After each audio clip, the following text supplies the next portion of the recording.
Trax with another video for you today.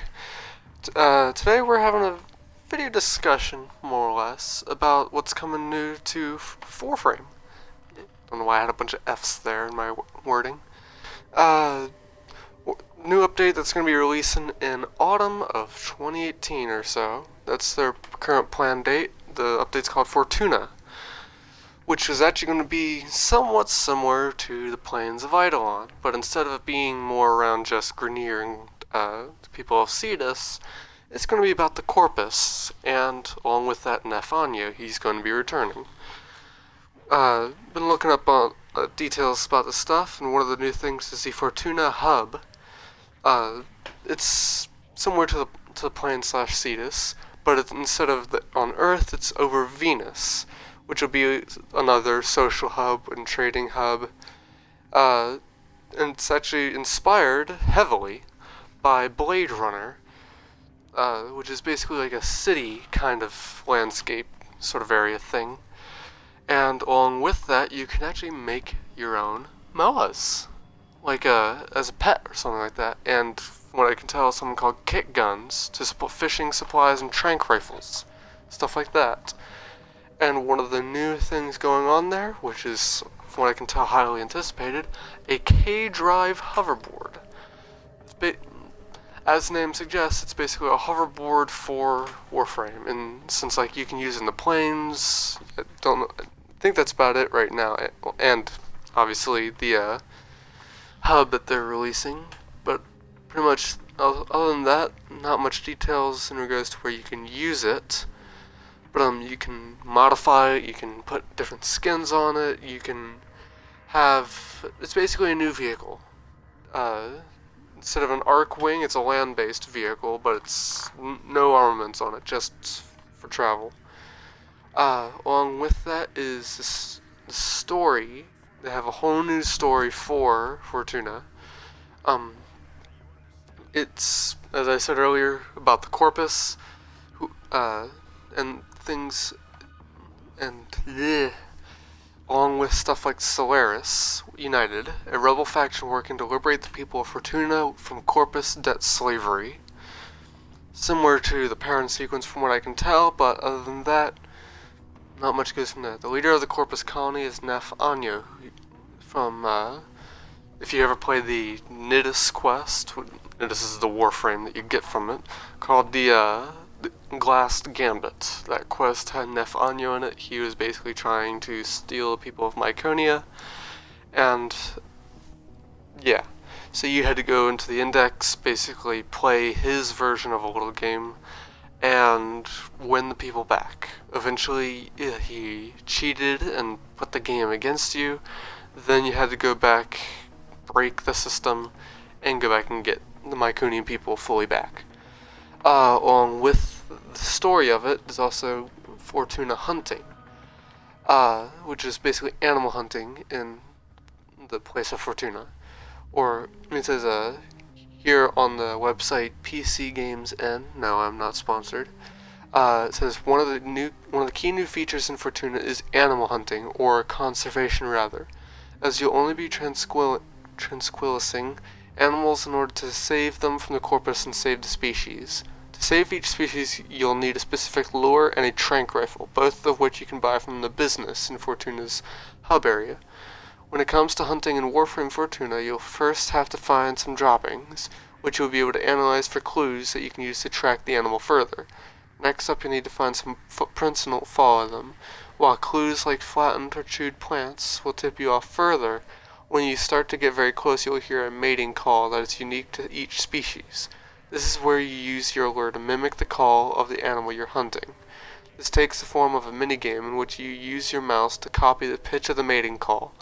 Do that successfully and all that's left to do is hide, shoot the endangered animal with a tranquilizer dart, tag it, and wait for a drone to come and whisk the little cutie away to safety.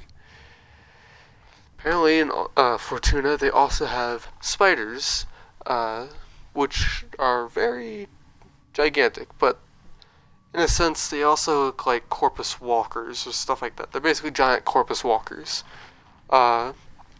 Basically, As it says here, gigantic mecha spiders that you can see creeping across the horizon at any point. These bosses are summoned when you kill too many of their babies. Yes, I did just say that. And then there's also strongholds spread about there. Basically, if you know about from the plains of Eidolon, there's Grineer little bases set up. If you look at your map, like when you press select, you see these little red symbols scattered throughout the plains. Those are Grineer bases. Now, Fortuna's strongholds are very similar, basically Corpus strongholds. Basically kill any Corpus in the area and the stronghold is yours, but rather than having to return to the market area to turn in the quest, a Solaris unit agent will appear in the stronghold to grant you your reward and offer a new quest. No more backtracking. If you remember from Plains of Eidolon, having to go from the plains, get the quest done, and then you had to go all the way back to Cetus. If you were at the other end of the map, if you didn't have an Arcwing launcher, that would take a very long time. Now, with the Fortuna update, you're going to be able to just head to the stronghold that had the quest that you had to do it inside of, and then just talk to the guy who comes there from Fortuna, turn in the quest. You can start the new quest back up that you want to do. No having to head back to Cetus, or Fortuna in this case. Strongholds will reset between sessions, but they don't take much effort to capture, so that shouldn't be an issue. And then there's, after all that stuff is done, there's one more thing that so many people have enjoyed hearing about. It's called Warframe Railjack. It is basically a multi-crew ship that you can use to fight enemy capital ships, ranging from Nef Anya's personal capital ship to, I'm guessing, other Corpus ships. Haven't heard much else in terms of what other capital ships you might be facing. The details for it is you go into, from what I can tell, the starting quest will be you go into Fortuna. The place is being bombarded from above from Nef Anya, and so you have to try and figure out a way to get back up there before you can tell your Arcwing isn't being able to be called down because of his ship. Once the quest starts, you head to Venus. Once you get there and land with your orbiter, you'll be on like a mountain face, kind of. And next thing you know, Railjack spins around in front of you, basically, and Ordis tells you to hop on board. Once all that is done, you mount your cockpit area, and you fly up to the sky, basically in orbit around Venus, where you will see a bunch of ruined ships, and then behind a lot of them, you will see Nef Anya's main capital ship. What you have to do is man your crew. If you have 3 other friends playing with you or stuff like that, you'll be able to have them mount up. Stuff like you would be the driver, other 2 will be shooting. As much as I know, so far as it's supposed to be 4-man, but what I've heard, you only have 3 slots. I don't know what the 4th person would be used for. What you do is you'd fly over to Nef Anya's ship. There you will have to disable a lot of fighters. That's where the 2 co-pilots come in. The 2 slots that are apart from the cockpit is basically gunner positions. You use them to take out enemy fighters that try and intercept you before you can get to his capital ship. But both side slots, I'll call them that, will have to shoot down fighters in order to make a path to the main capital ship. Once that is done, one person after the main driver will have to blow up a hole into the ship, basically. Once that's done, another person will get out with their Arcwing, fly over to that hole or breach in the ship, board it, and disable the enemy reactor. Once that's done, actually along the way, once they are on the ship, the driver of the Railjack can summon support stuff, basically like ranging from guns to health boosts to stuff like that. You can drop those inside the capital ship to help the person who just boarded the ship with taking over the reactor, destroying the reactors, so on and so forth. Once they're done with that, the people inside of the Railjack have to shoot a certain point on the ship.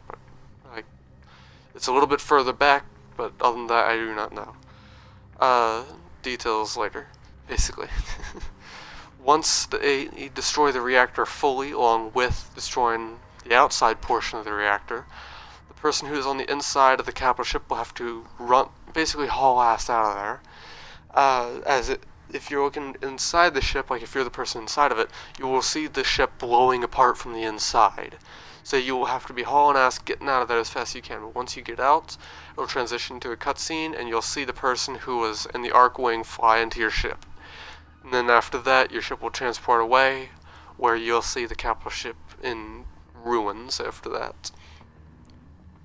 So what's really useful about the Railjack, though, is basically you can have space battles in it while actually being able to go onto the surface of a planet. Basically, it's like if you remember from Planes of Isle and the Dragons, those ships, it's a much larger scale of that.